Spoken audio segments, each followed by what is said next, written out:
Shares versus ETFs. Is there a big difference and which is right for me? Yeah, great question. So a share is a proportional ownership of an individual company. So think about, you might own a share of Woolworths or a share of CBA. You own a tiny fraction of that company.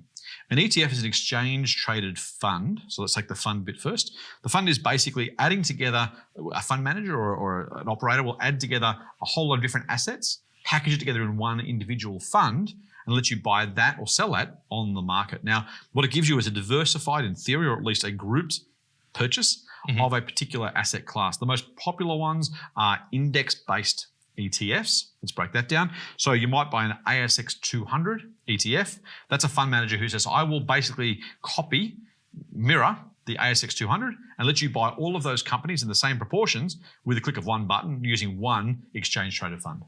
And what are some of the things that you should really be looking out for when buying an ETF? So what's really important is ETFs started off being those index funds, as I said, and they've become effectively any fund with any mandate, any idea listed on the ASX. You can buy, ETFs that are betting on the Australian dollar collapsing, or ETFs that are betting on the oil price tripling, or ETFs that use leverage, so in other words, borrowing, to try and maximize your returns. By the way, that also potentially maximizes your losses, so be careful there. So there's lots of different components. So first is know what you're buying. Not all ETFs are created equal or have the same intent. The other thing is be careful of the fund's expense ratio.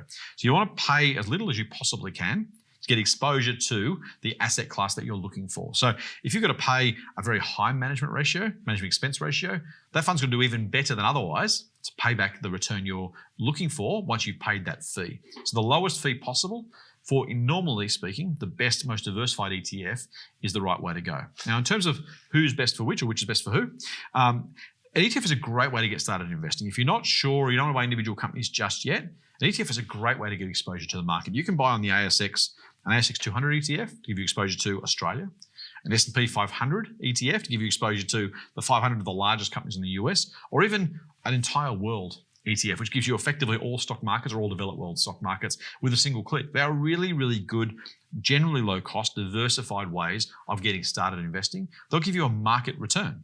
If you want to beat the market, which is why you buy individual stocks in theory, unless you have a particular objective which is different, but if you want to beat the market, you've got to buy individual stocks that you expect will do that for you.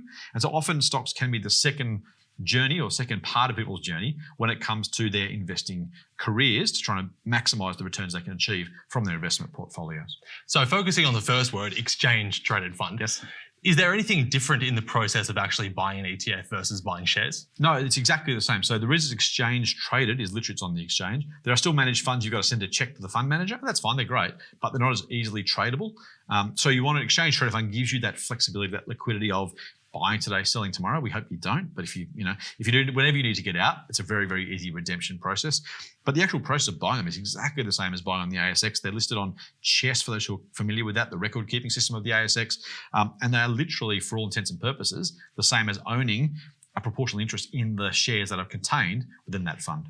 So no additional forms or anything that need to be filled out. It's just buy the share, buy the units. Correct. Generally not. If you're buying an international ETF, there may be a US, some US tax forms and stuff, which is way outside the remit here. But yeah, very, very simple. If you own a brokerage account, you can buy an ETF as simply as you buy shares in Woolies or CSL or the Commonwealth Bank. Excellent. Thanks, Scott. Thanks, Ryan.